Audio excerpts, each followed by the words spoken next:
imediatamente começar chamando a TPA Uambo. José Eduardo, TPA, boa tarde, Sr. Presidente. Boa tarde. Pelas infraestruturas inauguradas aqui na província do Uambo, podemos aferir que a aposta na formação técnico-profissional, Sr. Presidente, é para continuar? Sim, com certeza, não só na formação técnico-profissional, como na formação de jornalistas, na formação de operários da cultura, como o Ministro da Cultura o chama.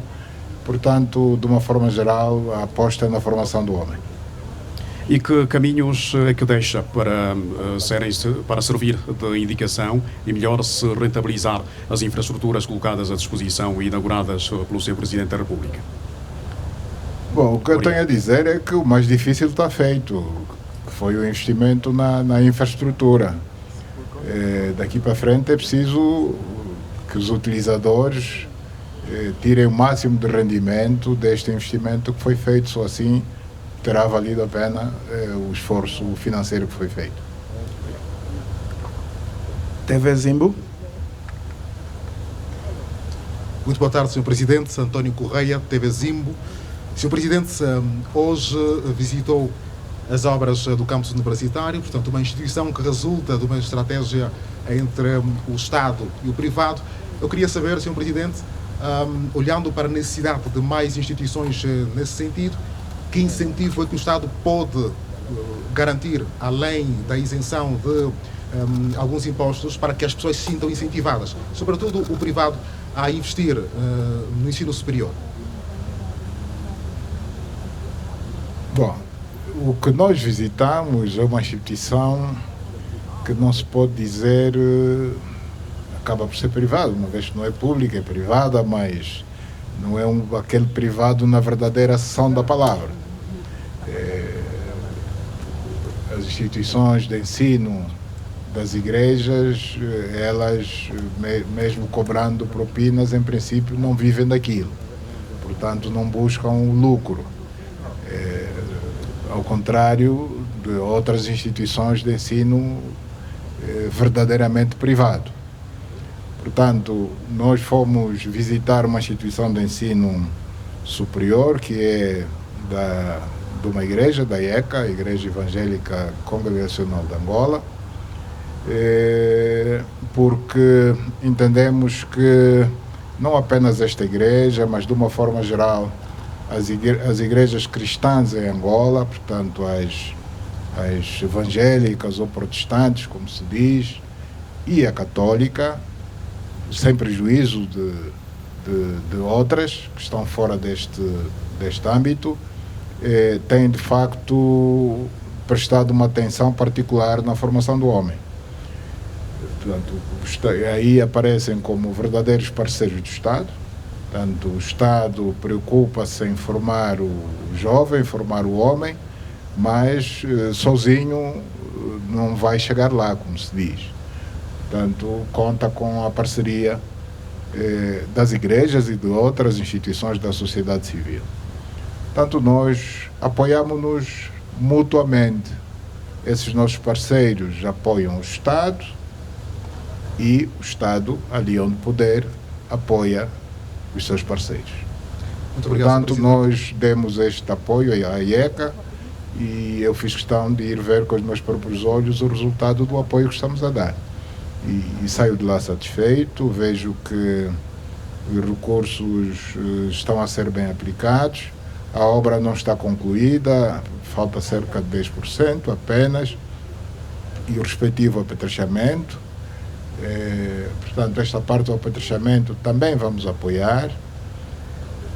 Foi-nos dado a visitar a pequena unidade hospitalar da Missão, que está num estado, eu diria, bastante precário, bastante lastimável, e vamos ver, tanto na medida do possível, se também damos um apoio nesta componente de assistência hospitalar que a Missão presta às populações. Fizemos-lo recentemente com relação à Missão de Caluquembe, portanto o Estado apoiou a reabilitação do hospital, vamos entregar a obra dentro de menos de uma semana. Vamos dar início ainda este ano com a obra de reabilitação do Hospital da Xisamba na província do Bié e, portanto, penso que tão logo consigamos mobilizar recursos, vamos também dar uma mão à missão do Dondi. Muito obrigado, Sr. Presidente. A segunda questão. Ontem, nós, jornalistas, fomos agraciados com a entrada em funcionamento do segundo polo de Zefujor. Sr. Presidente, queria ouvir, portanto, de Sua Excelência, qual a visão que tem sobre o trabalho que nós fazemos, jornalistas, já que muito se diz em relação à interferência do nosso trabalho. Queria ouvir da voz do Sr. Presidente se tem uma visão em relação à qualidade do nosso trabalho. Sim, senhora, eu tenho muito gosto em dar a minha opinião, mas antes, assim, em jeito de brincadeira, perguntar qual é a opinião que tem dos políticos angolanos. Não, o nosso jornalismo está a crescer e a cumprir com o papel que lhe cabe. Portanto, ao longo dos anos, o nosso país vem sofrendo transformações de ordem política, económica, social e, portanto, não só o jornalismo, como, digamos, outras profissões, vêm se adaptando ao longo do tempo. Portanto, no tempo do Partido Único, o jornalismo praticado naquela altura era bem diferente daquele que é praticado hoje. Hoje existe liberdade de imprensa, não é só o Estado quem é detentor de empresas de comunicação social, portanto o setor privado também está neste nicho do mercado. A opinião nossa é positiva, mas pronto, como em todas as profissões também há falhas, há imperfeições, tudo que é feito pelo ser humano está sujeito a isso. Portanto, todos nós erramos, todos nós falhamos e às vezes é com os erros e as falhas que melhoramos, que aprendemos. Chamo agora Rádio Uambo. Boa tarde, Sr. Presidente. Ontem a governadora da província do Uambo apresentou a situação socioeconômica da nossa região, porém deu a conhecer que a nossa província no ano passado, na campanha agrícola passada, obteve chapa 5 em termos de produção agrícola. E, porém, lamentou também o mau estado das estradas que estão a dificultar a transportação dos produtos do campo para as grandes zonas comerciais. Também sabemos, Sr. Presidente, que o fertilizante continua caro. Queremos saber da parte do Governo Central que apoios o Governo da província do Uambo pode obter para se ultrapassar estes e outros problemas que atrasam a nossa agricultura. Obrigada. Bom, a questão das vias de comunicação, as vias terciárias e secundárias, é um problema em todo o país. Nós temos vindo a trabalhar no sentido de melhorar o seu estado de utilização, mas são vias que, por não serem asfaltadas, e não é possível asfaltar todas, a prioridade é para as estradas nacionais, essas sim é que têm que ser necessariamente asfaltadas, as outras, como regra, não são asfaltadas, embora haja algumas exceções.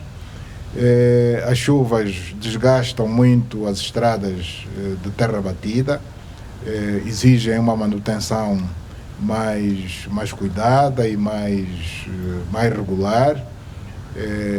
Ainda no mandato passado, o Estado, o Executivo, adquiriu kits de máquinas que foram distribuídas às províncias com o objetivo de fazerem com regularidade a manutenção dessas mesmas vias. Algumas províncias deram um bom aproveitamento a esses mesmos kits, outras não. Mas pronto, vamos continuar. Não sei se a solução que encontramos da distribuição desses kits é se foi o melhor ou não, mas tenho a certeza que vamos encontrar o melhor caminho para garantir que não se deixe degradar tanto as vias, ou seja, a intervenção do Estado, não importa que nível, central ou local, deve ser imediata.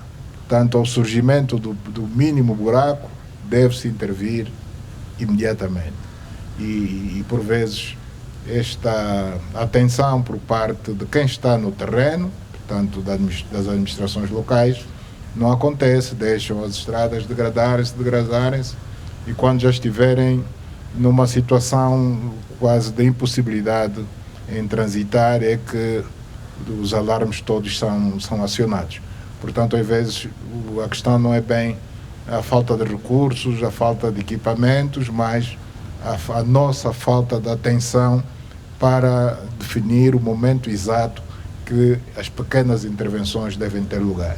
É melhor ter 100 pequenas intervenções do que ter uma grande intervenção. Com relação aos adubos, não respeitou o compromisso, fez duas perguntas ao mesmo tempo. Com relação aos adubos e fertilizantes, eu estendo a isso também as sementes, o Estado tem feito um grande esforço em garantir, e estamos a falar de camponeses, porque quem é empresário agrícola, este não deve contar com o Estado, tem recursos para ele próprio adquirir, quer os adubos e fertilizantes como as sementes. Portanto, acredito que estejamos a falar sobretudo da agricultura familiar, portanto, dos camponeses. Esses sim é que merecem e precisam de todo o apoio do Estado, e nós temos feito o melhor que podemos. Às vezes há atrasos na distribuição desses mesmos inputs, o que de alguma forma prejudica as sementeiras e consequentemente as colheitas, mas não se pode dizer que os camponeses não têm recebido esse apoio. Recebem, lamentavelmente, às vezes, quem tem que fazer chegar esses inputs a eles, aos beneficiários, às vezes falo com algum atraso. Chamo agora a Rede Girassol. Susana Ângelo, Rede Girassol. Senhor Presidente, há muito que o aterro sanitário do Ambo tem estado a preocupar os munícipes, e ontem mesmo a governadora também apelou para uma intervenção. Pergunto para quando um aterro sanitário e que intervenção será feita no já existente? Bom, da reunião de ontem, este assunto é o que me deixou mais preocupado, uma vez que, lamentavelmente, vamos ter que praticamente começar do zero. Este é um projeto que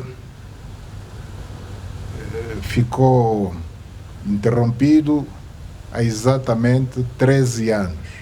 Não são 3 anos, 13 anos. E na altura já tinha um grau de execução física de cerca de 90%. O que faltava fazer era mínimo.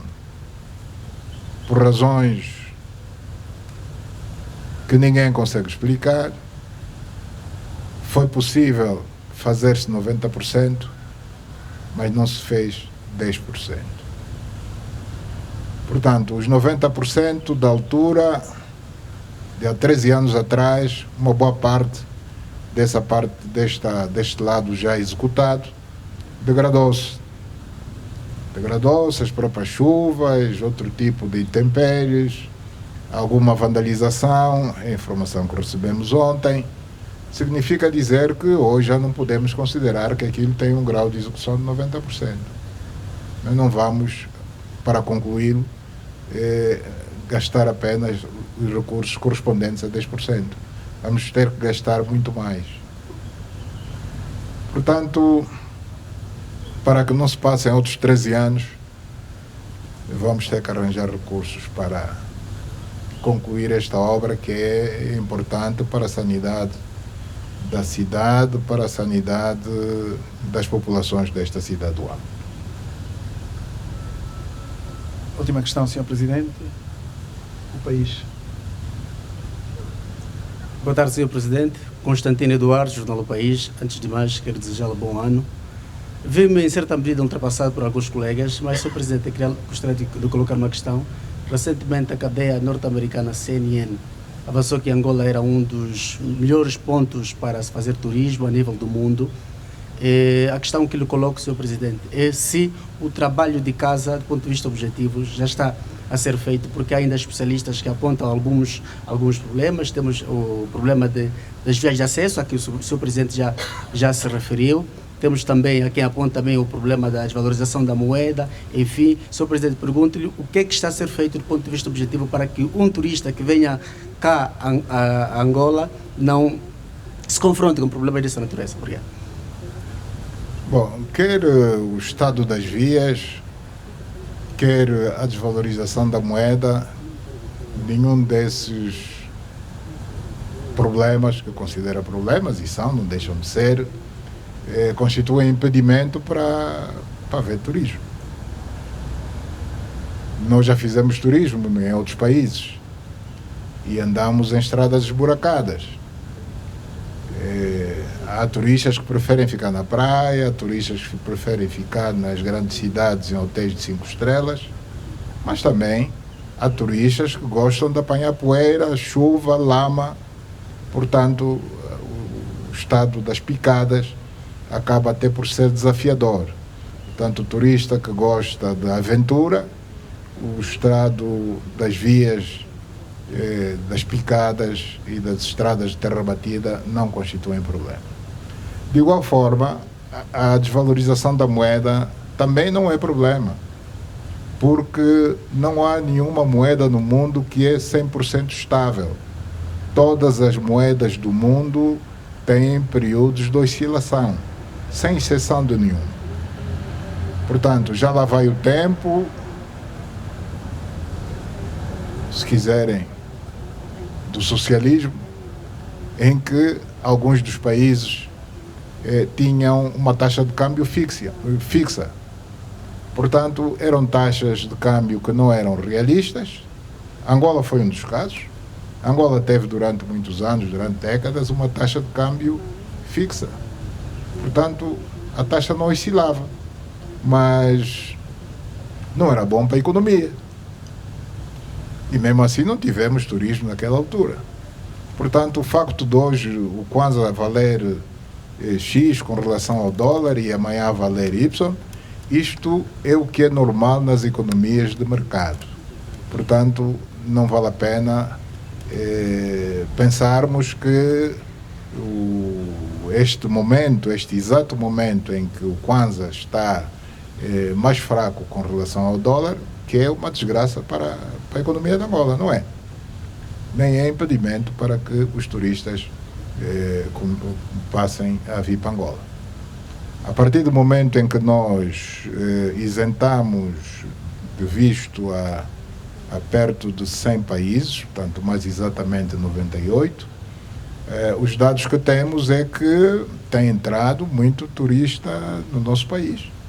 Angola é grande, a gente às vezes não vê, mas as informações que temos dos serviços de migração, porque embora não se exijam o visto, mas a pessoa tem que exibir o seu passaporte, a entrada nas fronteiras, e por aí temos o controle de quem entra e de quem sai. Neste curto espaço de tempo, o número tem sido bastante grande, a ponto de obrigar os serviços competentes de migração e estrangeiros a correrem para criar capacidade num curto espaço de tempo para receberem e tratarem o número crescente de turistas que a partir de agora vamos passar a receber. Bom, mas talvez seja importante também dizer que nesta questão do turismo, como em toda a economia, não apenas especificamente no turismo, as responsabilidades são repartidas. Portanto, não vale a pena olhar só para o executivo.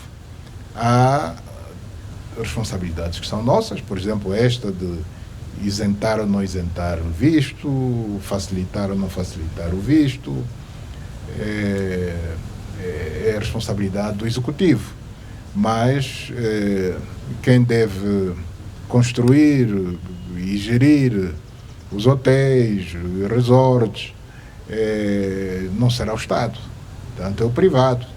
O investimento deve ser privado, quer na construção, quer na gestão das facilidades turísticas que devemos, algumas já existem, obviamente, mas há muito mais por construir.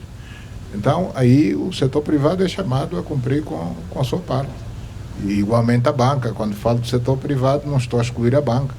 Portanto, os operadores de turismo também, para poderem fazer negócios, têm que recorrer ao crédito bancário. Para fechar da minha parte, enquanto o Sr. Presidente falava, fundamentalmente respondendo à questão de um colega meu, da TV Zimo, surgiu-se uma questão relacionada com a comunicação social. A questão que lhe coloco, Sr. Presidente, é se vai haver, ou se o governo vai continuar a apostar e investir na comunicação social, uma vez que uma boa parte de alguns órgãos de comunicação social vão se debatendo com vários problemas, quer do ponto de vista técnico e não só. O Sr. Presidente quer garantir que vai haver investimentos para a comunicação social? Bom, eu não falo no futuro, falo no presente e até no passado. Ou seja, ao longo dos anos, nós já temos feito grandes investimentos na comunicação social. Portanto, não apenas naquelas infraestruturas que são, digamos, coletivas, tanto que todos os órgãos necessitam delas para poderem funcionar, como as antenas